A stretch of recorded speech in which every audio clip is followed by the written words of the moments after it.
Hello everyone, welcome to our channel Tech Thrust. इस वीडियो के माध्यम से हम देखेंगे एएलपी सीबीटी 2 के लिए जो आपका ट्रेड से क्वेश्चन है उसको देखेंगे और चैप्टर 2 का जो पार्ट क्वेश्चन बचा हुआ था उसको कवर करेंगे। देखिए आपका जो है एग्ज़ाम डेट दे दिया गया है। अब जितने भी बच्चे मैकेनिकल ग्रुप से हैं और ऑटोमोबाइल ग्रुप से हैं इससे जुड़ जाइए, आपको जो अब रेगुलर वाइज में जो है दिया जाएगा। आगे देखते हैं फर्स्ट क्वेश्चन मेरा कौन सा हो जाएगा। हाफ पार्ट कर दिया गया है, हाफ पार्ट को कवर करेंगे। तो SWG का विस्तार क्या है? तो SWG का विस्तार रूप होता है स्टैंडर्ड वायर ग्रुप जो होता है, इसका विस्तार ग्रुप होता है। तो देखिए स्टैंडर्ड वायर ग्रुप किस में है? Standard wire group, sorry standard wire group नहीं, स्टैंडर्ड वायर गेज होता है। स्टैंडर्ड वायर ग्रुप नहीं होता है। सिल्वर वायर ग्रुप भी नहीं होगा, सिल्वर बाजार वायर ग्रुप नहीं होगा। तो ऑप्शन कौन सा हो जाएगा? सी हो जाएगा। इसमें ऑप्शन इसका सी हो जाएगा, standard wire gauge. Next question देखते हैं कि 22 स्टैंडर्ड वायर गेज के व्यास बराबर होता है। तो 22 स्टैंडर्ड वायर गेज का व्यास जो है आपका 0.914 होता है। नेक्स्ट क्वेश्चन देखेंगे, निम्न में से कौन सा हैमर का भाग कौन सा है? तो देखिए निम्न में से हैमर का भाग कौन सा है? तो देखिए हैमर कहने का मतलब कि हैमर हथौड़ा हो जाता है। तो हथौड़ा में देखिए चिक भाग होता है, आइसो हॉल भाग भी होता है और आपका जो हैंडल भी होता है। तो ऑप्शन नंबर कौन सा हो जाएगा? ये सभी डी हो जाएगा। नेक्स्ट क्वेश्चन देखते हैं कि निम्न में से किसे काटने में सबसे अधिक गर्म कठोरता होती है? तो देखिए सबसे अधिक गर्म कठोरता अगर काटने में देखा जाए तो देखिए सिरामिक्स को काटने में जो है सबसे अधिक कठोर होता है और गर्म भी हो जाता है। कास्ट एलॉयल को आप आसानी से काट सकते हैं, हाई स्पीड स्टील नहीं होगा, कार्बन स्टील नहीं होगा। तो ऑप्शन नंबर कौन सा हो जाएगा? ए जो हो जाएगा आपका सिरामिक हो जाएगा। आगे देखते हैं SWG का पूर्ण नाम क्या होता है? स्टैंडर्ड वायर गेज को मापने के लिए प्रयुक्त किया जाता है। तो देखिए स्टैंडर्ड वायर गेज को मापने के लिए क्या प्रयुक्त किया जाता है? तो देखिए व्यास हो जाएगा, प्रतिरोध हो जाएगा, विद्युत रोधन हो जाएगा, ये सभी। तो देखिए प्रतिरोध नहीं होगा। प्रतिरोध के मापने के लिए कौन सा? प्रतिरोध का यूनिट क्या होता है? रेजिस्टेंस होता है। विद्युत रोधन काट दीजिए। और तो स्टैंडर्ड वायर गेज को मापने के लिए क्या होता है? व्यास मापने के लिए यूज किया जाता है। आगे देखते हैं, बहुत बड़े वृत्त को मापने के लिए कौन सा कंपास का प्रयोग किया जाता है? तो बहुत बड़े अगर वृत्त को हमको मापना है तो किसका यूज करेंगे? तो देखिए स्क्वायर का आप यूज कीजिएगा तो छोटा हो जाएगा, बो का भी छोटा होता है, ड्रॉप नहीं। तो ऑप्शन नंबर कौन सा हो जाएगा? बीम से जो होता है बहुत बड़े वृत्त को माप किया जाता है। आगे देखते हैं next question, power hexa blade की मोटाई कितनी होती है?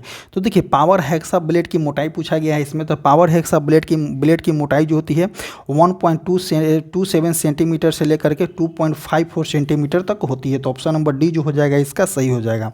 नेक्स्ट क्वेश्चन देखते हैं, इलेक्ट्रिक ड्रिल मशीन के द्वारा से बनी वस्तुओं को करने के लिए प्रयास नहीं करना चाहिए। तो देखिए क्या बोला गया है, अगर इलेक्ट्रिक ड्रिल मशीन के द्वारा जो है से बनी वस्तुओं को जो है ड्रिल करने के लिए प्रयास नहीं किया जाता है तो इलेक्ट्रिक ड्रिल मशीन जो है टूल किट को कर सकते हैं।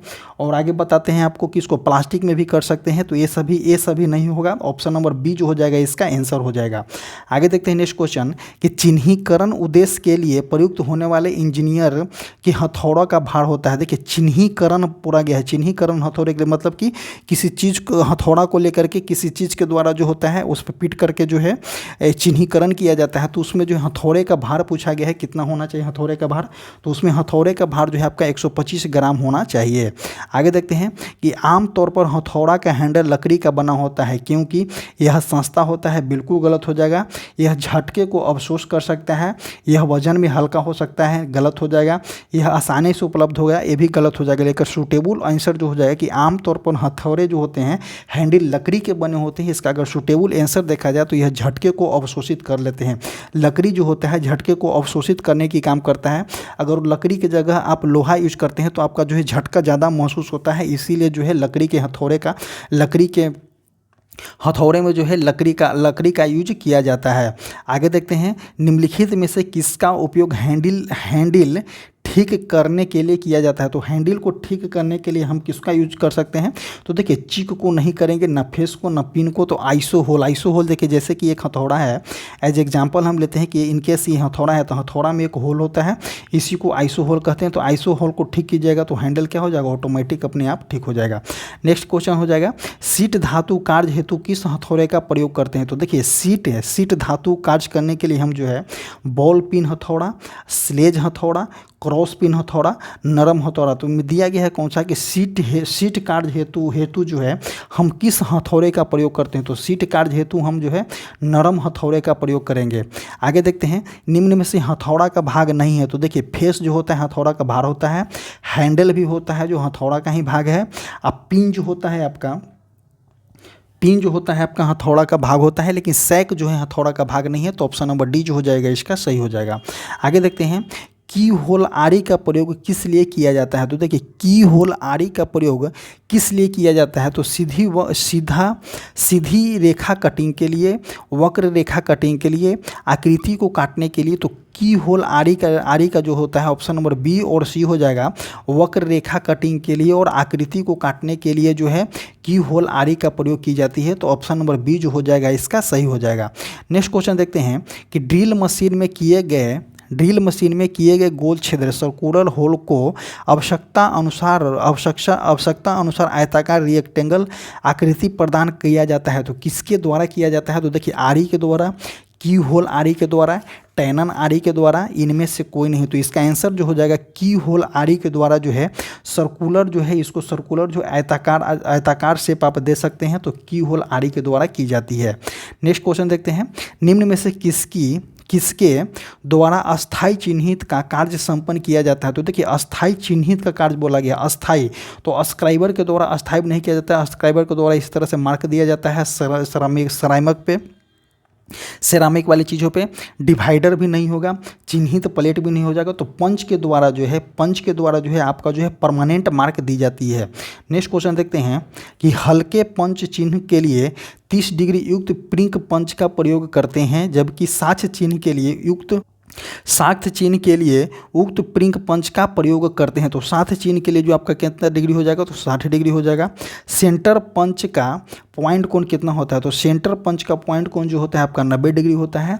नेक्स्ट क्वेश्चन देखेंगे, निम्न में से किस औजार को टूल किट औजार में सम्मिलित नहीं किया जाता है। तो देखिए टिल बोला गया है क्या कि निम्न में से किस औजार को जो है टूल किट औजार में जो है सम्मिलित नहीं किया जाता है। तो देखिए आंसर कौन सा हो जाएगा, तो देखिए पेचकस हो जाएगा, मल्टीमीटर हो जाएगा, आरी हो जाएगा, चिमटा हो जाएगा। तो पूछा कौन सा गया है कि टूल किट औजार में किसको सम्मिलित नहीं किया जाता है। तो इसका आंसर जो दे रहा है पेचकस दे रहा है, पेचकस देता है, सॉरी पेचकस नहीं देता है। देखिए पेचकस जो होता है टूल किट औजार में होता है, मल्टीमीटर भी होता है और चिमटा भी यूज किया जाता है। बट आरी जो होता है टूल किट औजार में यूज नहीं किया जाता है, आरी जो है आपका बढ़ई लोग यूज करते हैं। नेक्स्ट क्वेश्चन देखते हैं कि निम्न में से किस रेती का प्रयोग अधिक मात्रा में धातु रेतने के लिए किया जाता है। तो देखिए अधिक मात्रा में जो है धातु रेतने के लिए कौन सा रेती का यूज करते हैं, तो हम देखिए दोहरी कट रेती का नहीं यूज करेंगे, डेड स्मूथ रेती नहीं होगा, रफ रेती भी नहीं होगा। तो बस्टर्ड रेती का यूज करते हैं अधिक मात्रा में धातु को काटने के लिए। आगे देखते हैं नेक्स्ट क्वेश्चन, टैग की रिवीटिंग द्वारा किया जाता है। तो टैग की रिवीटिंग द्वारा किया जाता है, तो इसका आंसर हो जाएगा अस्थाई संयोजन, अर्ध अस्थाई संयोजन, अस्थाई संयोजन, इनमें से कोई नहीं। तो टैग की रिवीटिंग द्वारा जो है आपका अर्ध अस्थाई संयोजन की जाती है। नेक्स्ट क्वेश्चन देखेंगे, स्टील रूल धातु की बने होते हैं। तो देखिए स्टील रूल जो होता है, देखिए जब भी अगर मैकेनिकली यूज में होता है तो वहाँ पे स्टील रूल ही यूज किया जाता है। रीजन बिहाइंड क्या है कि स्टील रूल यूज करने से उसमें जो होता है लिखे हुए जितने चीज़ होते हैं उनको मिटने की संभावना कम होती है। और वही अगर आप शीशा वाले या फाइबर वाले यूज कीजिएगा तो उसको जो मिटने की संभावना ज़्यादा होती है, क्योंकि वो मैकेनिकली यूज में वहाँ पे ग्रीस वगैरह लगा रहता है, तो उसको पोंछते टाइम जो होता है ख़राब हो जाता है। लेकिन स्टील रूल के अनुसार स्टील रूल में उस तरह से नहीं होता है, क्योंकि उस पर जो है पंच मार करके मार्क दी जाती है स्टील रूल में। तो स्टील रूल में उस तरह से नहीं होता है। स्टील रूल में बोला गया है कि धातु किसकी बनी होती है, तो स्टील रूल जो होता है आपका स्टेनलेस स्टील की बनी होती है। नेक्स्ट क्वेश्चन देखेंगे, रेतियाँ जो होता है किस धातु के बनी होती है। रेतियाँ को हम इंग्लिश में कभी कभी आपको फाइल भी दिया जाएगा, तो फाइल जो होती है किस धातु की बनी होती है। कास्ट आयरन, रॉट आयरन, निकल स्टील, हाई कार्बन स्टील। तो देखिए रेतियाँ जो होती है आपका हाई कार्बन स्टील की बनी होती है। देखिए मैकेनिकल यूज में मैक्सिमम चीज़ जो बना होता है हाई कार्बन स्टील से ही बना होता है। मैक्सिमम से मैक्सिमम अगर बोला जाए तो 90% पार्ट जो होता है मैकेनिकल और ऑटोमोबाइल में जो है आपका हाई कार्बन स्टील से ही बने होते हैं। नेक्स्ट देखेंगे, चूड़ी काटते समय डाई को आधा चक्कर पीछे घुमाने से क्या होता है, तो देखिए डाई को रेस्ट मिलता है, बिल्कुल गलत है। चिप टूट जाता है, तो ऑप्शन नंबर यही होता है। जैसे हम चूड़ी को काट रहे हैं तो चूड़ी को काटते टाइम एक कंडीशन में चूड़ी कट रहे हैं, तो चूड़ी काटते टाइम जिसका चिप जो होता है इस कंडीशन में आ जाता है, मतलब कि राउंड राउंड शेप में जो है उसके अंदर में आ जाता है। और उसी को जो है अगर आप उल्टा में घुमा लीजिएगा तो उसमें जो चूड़ी कटता है उसको कोई हानि नहीं होती है, और चिप जो होता है उसका टूट करके बाहर निकल जाती है। तो चिप को टूटने के लिए जो है चूड़ी को आधे चक्कर घुमाने के बाद जो है पीछे की ओर घुमाना होता है, क्योंकि चिप्स को टूटने के लिए। नेक्स्ट क्वेश्चन देखते हैं कि सपाट ठंडी छेनी किस प्रकार के कार्य के लिए उपयुक्त होते हैं, तो देखिए बड़ी फ्लैट सतहों में धातु को काटने के लिए, कार्य वस्तु को कोने को बराबर काटने के लिए, कास्टिंग की अतिरिक्त धातु को हटाने के लिए, बिल्डेड जोड़ों को अतिरिक्त धातु को हटाने के लिए। तो इसका आंसर जो हो जाएगा कि आपका कि कार्य वस्तु के, देखिए कौन सा बोला है, सपाट ठंडी छेनी बोला गया है, तो कार्य वस्तु के कोनों के वर्गाकार को काटने के लिए। नेक्स्ट क्वेश्चन देखेंगे, इंसुलेटेड कॉम्बिनेशन प्लायर, कौन सा इंसुलेटेड कॉम्बिनेशन प्लायर के लिए सावधानी रखने की उसे क्या कहेंगे, तो हथौड़े के रूप में प्रयोग नहीं करना चाहिए। आगे देखते हैं, ऊंचे स्थान से नीचे नहीं फेंकना चाहिए, समय समय पर तेल लगाना चाहिए। तो प्लायर कहने का मतलब क्या होता है, तो इंसुलेटेड कॉम्बिनेशन प्लायर कहने का मतलब है प्लायर, जो आपको जो है हम लोग अपने भाषा में उसको पिलास बोलते हैं, बट इसका इंग्लिश नेम जो होता है प्लायर होता है, आप ध्यान दीजिएगा। तो देखिए प्लायर का यूज जो है आपके हथौड़े के रूप में ठोकने के लिए नहीं करना चाहिए, ऊंचे स्थान से नहीं फेंकना चाहिए, समय समय पर भी जो है इसमें तेल और ग्रीस लगाते रहना चाहिए, जिसकी वजह से जो है प्लायर स्मूथ वर्क करता है। ऑप्शन नंबर डी जो हो जाएगा बिल्कुल सही हो जाएगा। आगे देखते हैं कि हैमर को काम में लेते समय क्या सावधानी रखना चाहिए, तो देखिए हैंडल के आखिरी छोर को हाथों में पकड़ेंगे, हैमर हथौड़े के पास हैंडल को पकड़ेंगे, बिल्कुल गलत होता है। हैमर हथौड़े में ग्रीस लगा कर रखेंगे, देखिए हथौड़े में अगर आप ग्रीस लगा करके रखिएगा तो आपका जो है फिसलने का डर होता है, तो कभी भी हैमर के हथौड़े में ग्रीस नहीं लगाना चाहिए। ढीली हैंडल से भी कार्य करेंगे, तो देखिए ढीले हैंडल से कभी भी कार्य नहीं करना चाहिए। जैसे ही आप ढीले हैंडल से कार्य कीजिएगा तो आप उस पर चोट दीजिएगा, तो जो उसका जो है हैमर जो है आगे की ओर फेंका जाएगा, उस कंडीशन में घात भी होने की संभावना होती है, तो बिल्कुल गलत हो जाएगा। तो देखिए हैमर को कार्य करते समय जो है सावधानी बरतना चाहिए कि हैमर को पीछे पकड़ना चाहिए, हाथ से जो है आखिरी छोर पे जो है हाथ से पकड़ना चाहिए, ताकि आपको सटीक वर्क करने के लिए टाइम मिल जाता है। आगे देखते हैं नेक्स्ट क्वेश्चन, 120 नंबर क्वेश्चन, कि हैंडल ड्रिल मशीन के लिए क्या सावधानी रखेंगे, तो देखिए हैंडल ड्रिल मशीन के लिए ड्रिल बिट जो मुंह से अच्छी तरह कसेंगे, मशीन को चलाते समय हैंडल को सीधा दबाएंगे, धातुओं के चादर के छेद करने से पहले सेंटर पंच की निशान लगाएंगे। तो देखिए हैंडल ड्रिल मशीन बोला गया है, तो ड्रिल मशीन में जो है धातुओं में जो छेद करने से पहले ऑब्वियसली है कि हम निशान लगाएंगे, तभी हम सटीक छेद कर पाएंगे। मशीन को चलाते समय हैंडल को सीधा दबाएंगे, बिल्कुल सही हो जाएगा। ड्रिल बिट जो मुंह से अच्छी तरह कसेंगे, तो देखिए जो होता है ड्रिल बिट जो है उसको अगर अच्छी तरह से नहीं कसिएगा तो टूट जाएगा। तो ऑप्शन नंबर डी जो हो जाएगा बिल्कुल सही हो जाएगा, उपयुक्त में से A to Z सही हो जाएगा इसका। आगे देते हैं कि पाइप की अंदर की ओर चूड़ी मतलब कि थ्रेड काटने के लिए किस औजार का उपयोग करते हैं, तो जो पाइप के अंदर के चूड़ी काटने के लिए जो हम किस औजार का उपयोग करते हैं, तो टैप सेट का यूज किया जाता है वहाँ पे। आगे देखते हैं, ट्राई स्क्वायर का विवरण दिया जाता है, तो देखिए ट्राई स्क्वायर का विवरण जो होता है इसकी ब्लेड की लंबाई और चौड़ाई से, तो बिल्कुल गलत हो जाएगा। इसके ब्लेड के समापन सिरे के सटीक स्टाक के आंतरिक किनारे तक की लंबाई से, तो ऑप्शन नंबर बी जो हो जाएगा इसका सही हो जाएगा। नेक्स्ट क्वेश्चन देखते हैं कि चपटी ठंडी छेनी की बड़कर्तन धार को थोड़ा सा उत्तरोत्तर मतलब कि कॉनकेव बनाया जाता है, जिससे कि कर्तन में कम शक्ति लगे और उसकी धार जो में फंसे नहीं, धातु सुगमता से कट सके। आगे देखते हैं, और चिपिंग कार्य सीधी रेखा में किया जा सकते, बिल्कुल गलत हो जाएगा। इसकी धार चिपिंग कार्य से टूटे नहीं, तो ऑप्शन नंबर ए जो हो जाएगा आपका सही हो जाएगा। आगे देखते हैं कि छेनी बनाई जाती है, तो छेनी कभी भी बनाई जाती है तो हाई कार्बन स्टील से बनाई जाती है, तो ऑप्शन नंबर ए जो हो जाएगा सही हो जाएगा। नेक्स्ट क्वेश्चन देखते हैं कि हेक्सा ब्लेड के दांतों की सेटिंग करने का मुख्य कारण क्या है, तो हेक्सा ब्लेड के दांतों की सेटिंग करने का मुख्य कारण होता है धातु कर्तन में घर्षण को हटाना, कुछ नहीं, उसे सुंदर आकृति प्रदान करना गलत हो जाएगा। अधिक चौड़ाई तथा गहराई के जॉब के कर्तन में सहायता होना, तो 125 का कौन सा हो जाएगा? 125 का हो जाएगा कि हेक्सा ब्लेड के दांतों की सेटिंग करने का मुख्य कारण जो होता है धातु कर्तन से घर्षण को हटाना। नेक्स्ट क्वेश्चन देखेंगे, रेती बनाई जाती है, तो रेती कब बनाई जाती है? कास्ट आयरन से नहीं बनाई जाती है। कास्ट स्टील और विशेष टूल स्टील से दो पिन छेदों के केंद्रों के बीच से काट दीजिए, एक पिन छेद के आंतरिक तथा दूसरे पिन छेद के बाह्य सिरे के बीच के लिए। तो इसका आंसर हो जाए कि रेती बनाई जाती है कास्ट स्टील और विशेष टूल स्टील से बनाई जाती है रेती को इंग्लिश में हम क्या बोलते हैं? तो फाइल बोलते हैं।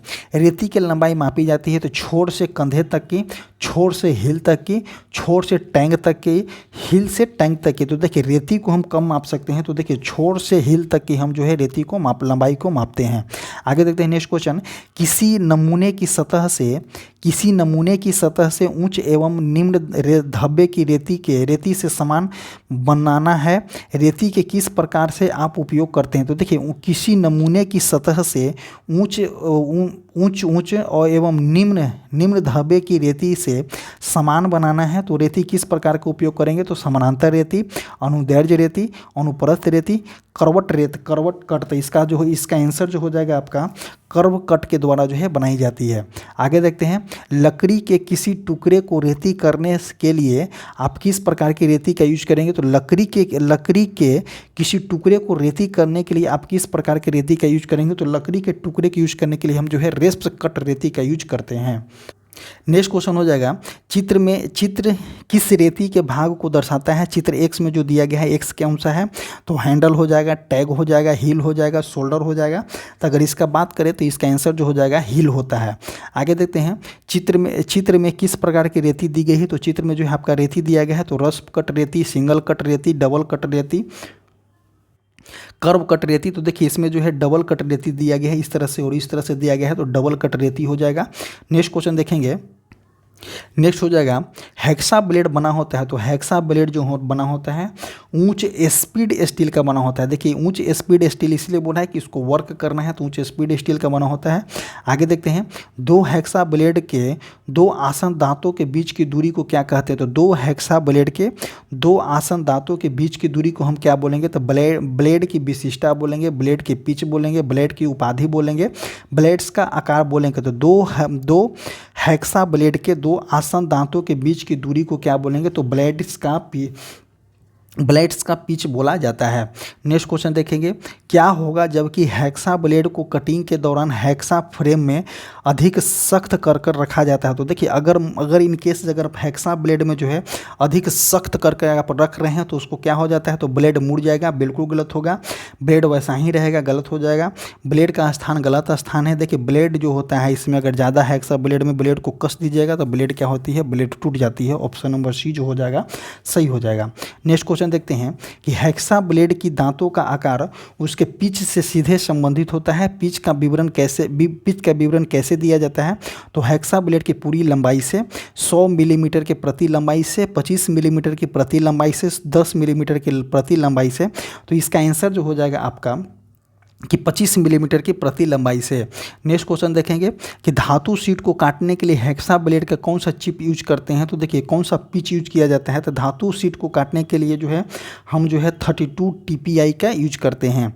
आगे देखते हैं, किसी स्टील डंडे को की भांति कभी प्रयोग नहीं करना चाहिए। तो किसी स्टील डंडे के जो है हथौड़े के भांति कभी प्रयोग नहीं करना चाहिए, स्क्रू ड्राइवर के भांति नहीं यूज करना चाहिए, चाकू के भांति यूज नहीं करना चाहिए। तो इसका आंसर जो हो जाएगा ऑप्शन नंबर डी जो हो जाएगा सही हो जाएगा। नेक्स्ट देखते हैं, किसी भारी गेज पानी के पाइप की कटिंग के लिए निम्न में से कौन सा हेक्सा ब्लेड का यूज करते हैं? तो बोला गया है कि किसी भारी गेज पानी पाइप की कटिंग के यूज करने के लिए कौन सा हेक्सा ब्लेड का यूज करते हैं? तो इसका हो जाएगा कि 1 मिलीमीटर हेक्सा ब्लेड का यूज किया जाता है। नेक्स्ट देखेंगे, उस टूल का नाम बताइए जिसका प्रयोग वायर या हुक्स एवं लूप्स बनाने में किया जाता है। उस टूल का नाम बताइए जिसका प्रयोग जो है वायर या हुक्स एवं लूप्स बनाने में किया जाता है? तो flat nose pliers, side cutting pliers, round nose pliers, long nose plier. तो इसका आंसर जो हो जाएगा आपका round nose pliers. Next question देखते हैं। फ्लैट नोज प्लायर्स निम्न आकार में उपलब्ध होते हैं। तो फ्लैट नोज प्लायर जो होता है आपका 100 मिलीमीटर, 150 मिलीमीटर, 200 मिलीमीटर के यूज में आकार में यूज किए जाते हैं। आगे देखते हैं। फ्लैट नोज प्लायर का उद्देश्य क्या है? तो छोटी वस्तुओं को पकड़ने के लिए, चौड़ी पतली प्लेट को पकड़ने के लिए, तार से हुक्स एवं लूप्स बनाने के लिए, कटिंग को पकड़ने, ममोड़ने व खींचने के लिए। तो देखिए फ्लैट नोज प्लायर्स का यूज किया जाता है, फ्लैट नोज प्लायर का यूज किया जाता है चौड़ी पतली प्लेट को पकड़ने के लिए। नेक्स्ट क्वेश्चन देखते हैं। नेक्स्ट क्वेश्चन हो जाएगा यहाँ पे। नेक्स्ट क्वेश्चन है, किसी छोटे जॉब को काटने, ममोड़ने, पकड़ने व कसने के लिए किस औजार का यूज करते हैं? तो किसी छोटे जॉब को बोला गया, किसी छोटे जॉब को काटने, ममोड़ने, पकड़ने के लिए किस औजार का यूज करते हैं? तो side cutting plier, flat knows, round knows plier, combination plier. तो आप जो है यहाँ पे कॉम्बिनेशन प्लायर का यूज कर सकते हैं।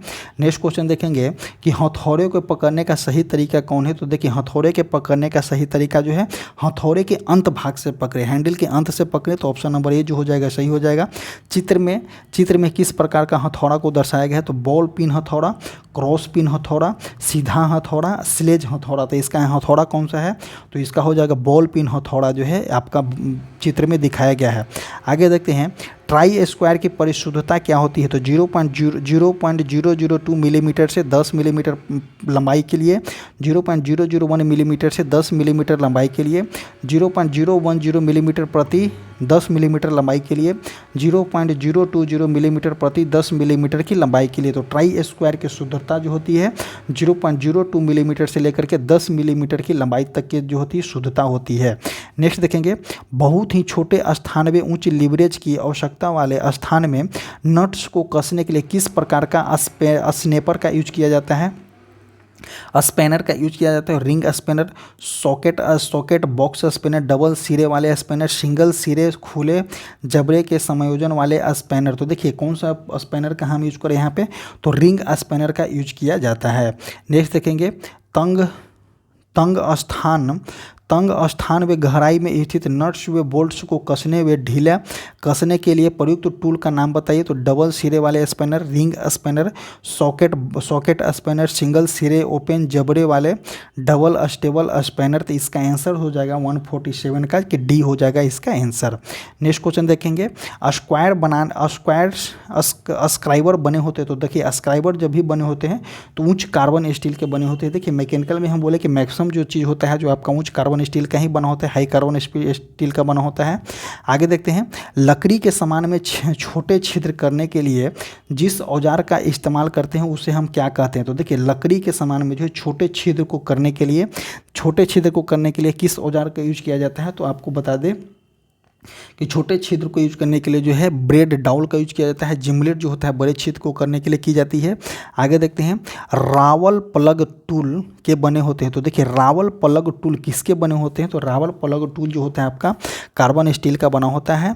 किसी इंजीनियर के वॉइस का आकार, देखिए किसी इंजीनियर के वॉइस का आकार से निर्धारित की जाती है। तो गतिशील जबड़े की लंबाई से, जबड़े की अधिकतम खुलने से, वॉइस की ऊंचाई से, तो जबड़ों की चौड़ाई से। तो आपको बता दें जबड़ों की चौड़ाई से जो है किसी इंजीनियर के वॉइस का आकार जो है ज्ञात की जाती है। नेक्स्ट क्वेश्चन देखेंगे। जमीन पर भारी भार को खींचने के लिए किस प्रकार के लिफ्ट का यूज किया जाता है? तो ज़मीन पर जो है भारी भार को खींचने के लिए जो है हम वेजेंस का यूज करते हैं। तो ऑप्शन नंबर ए बी जो हो जाएगा सही हो जाएगा। वह कौन सा कार्य है जिसके लिए फ्लैट कोल्ड चीजल का प्रयोग नहीं होता है?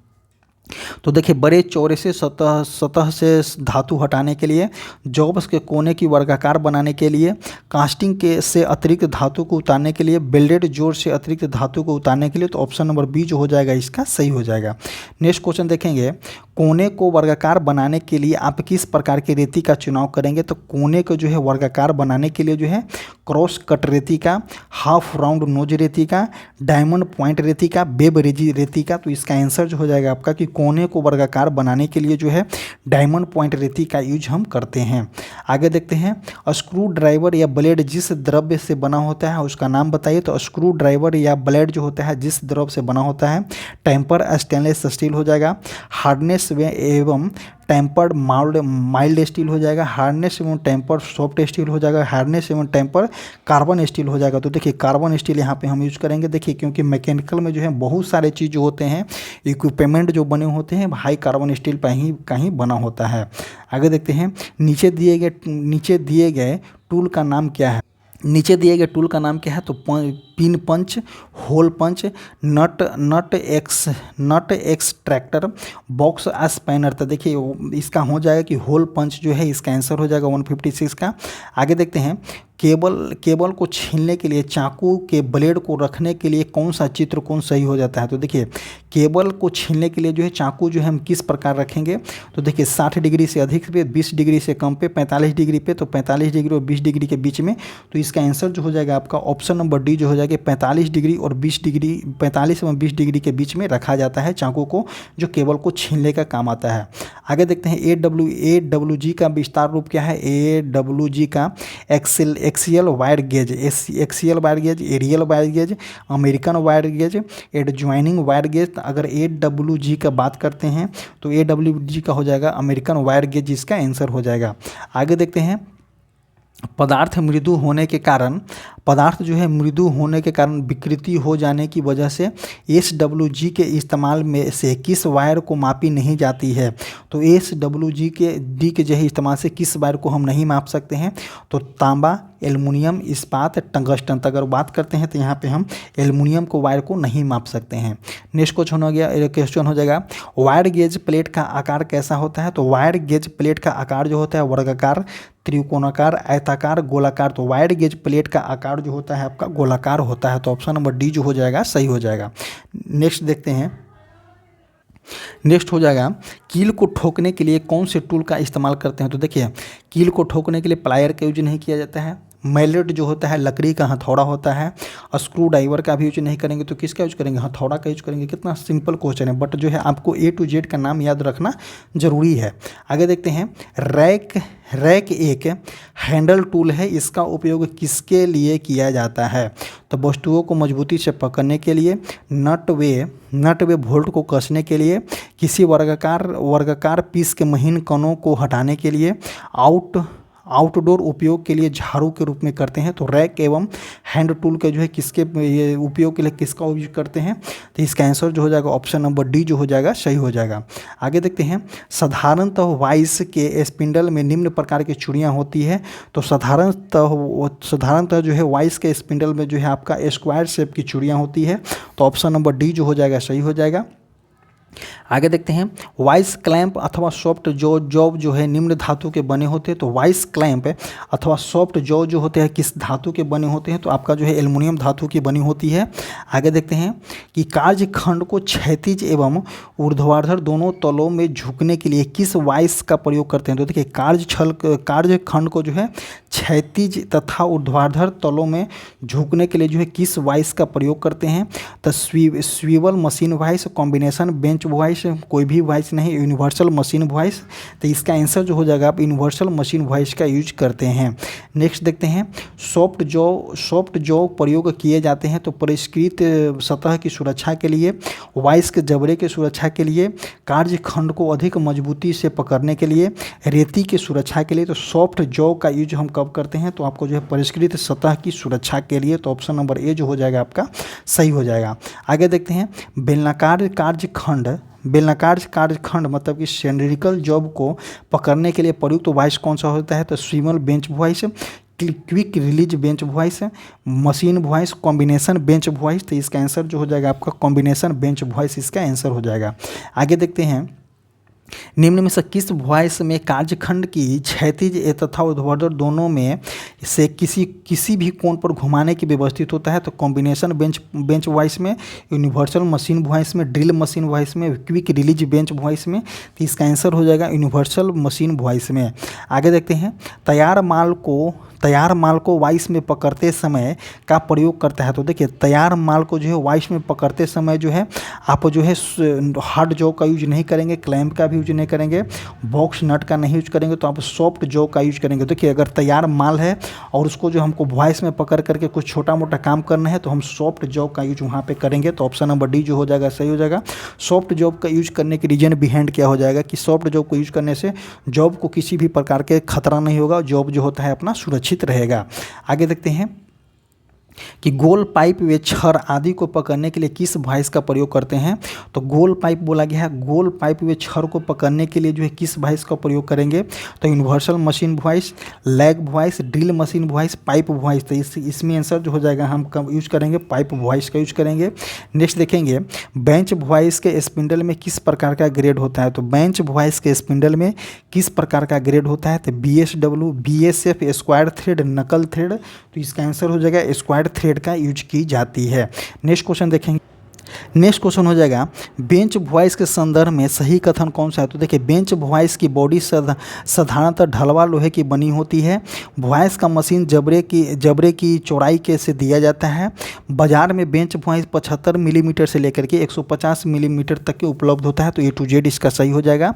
आगे देखते हैं कि ठोस पीतल को काटने के लिए हेक्सा ब्लेड की उचित पिच क्या होना चाहिए। तो ठोस पीतल को काटने के लिए जो हेक्सा ब्लेड की उचित पिच जो होना चाहिए आपका 0.8 मिलीमीटर होना चाहिए। आगे देखते हैं कि स्टैंडर्ड लंबाई के ब्लेड का प्रयोग किस प्रकार के फ्रेम में होता है। तो स्टैंडर्ड लंबाई के ब्लेड का प्रयोग जो है किस प्रकार के फ्रेम में होता है। तो समतल प्रकार के एडजस्टेबल फ्रेम में, ट्यूबुलर प्रकार के एडजस्टेबल फ्रेम में, ठोस फ्रेम में, लचीले फ्रेम में। तो आपको स्टैंडर्ड लंबाई के ब्लेड का प्रयोग जो होता है आपका समतल प्रकार के एडजस्टेबल फ्रेम में की जाती है। आगे देखते हैं हैंड हैक्सा ब्लेड का चुनाव काटी जाने वाली धातु के आकार और कठोरता पर निर्भर करता है। कंड्यूट और दूसरे ट्यूबिंग को काटने के लिए किया जाता है। तो इसका आंसर जो हो जाएगा, इसका अगर आंसर की बात करते हैं तो 0.8 मिलीमीटर पिच वाला होता है। आगे देखते हैं निम्न में से रेती के किस भाग को सहायता से समतल वक्र सतह से अतिरिक्त पदार्थों को बारीक कणों के रूप में हटाया जाता है। तो टैंग हो जाएगा, छेनी हो जाएगा, हेक्सा हो जाएगा, रेती हो जाएगा। तो 176 का जो हो जाएगा आपका रेती हो जाएगा आंसर। आगे देखते हैं कुछ स्ट्रोकों के पश्चात हेक्सा ब्लेड के ढीले होने का कारण कौन सा होता है। तो ब्लेड की गलत पिच होती है, सेंट गलत चयन होता है, ब्लेड का खींच जाना होता है, बिंग नट का घिस जाना होता है। तो कुछ स्ट्रोकों के पश्चात जो हेक्सा ब्लेड को ढीला होने के कारण होता है ब्लेड का खींच जाना। ऑप्शन नंबर सी जो होता है यहाँ पे सही होता है। नेक्स्ट क्वेश्चन देखेंगे रेती के एज संपूर्ण लंबाई का समानांतर होते हैं। तो रेती का एज जो होता है संपूर्ण लंबाई के समानांतर होता है। हैंड रेती हो जाएगा, बस्टर्ड रेती हो जाएगा, रैंप कट रेती हो जाएगा, सिंगल कट रेती हो जाएगा। तो इसका आंसर जो हो जाएगा आपका हैंड रेती हो जाएगा। नेक्स्ट देखेंगे बेंच वॉइस के निर्माण में प्रयुक्त पदार्थ कौन सा है। तो बेंच वॉइस के निर्माण में प्रयुक्त पदार्थ जो होता है आपका टूल स्टील होता है, हाई कार्बन स्टील होता है, मीडियम कार्बन स्टील होता है, कास्ट आयरन होता है। तो आपका यूज करते हैं आपका बेंच वॉइस के निर्माण में जो हम कास्ट आयरन का यूज करते हैं।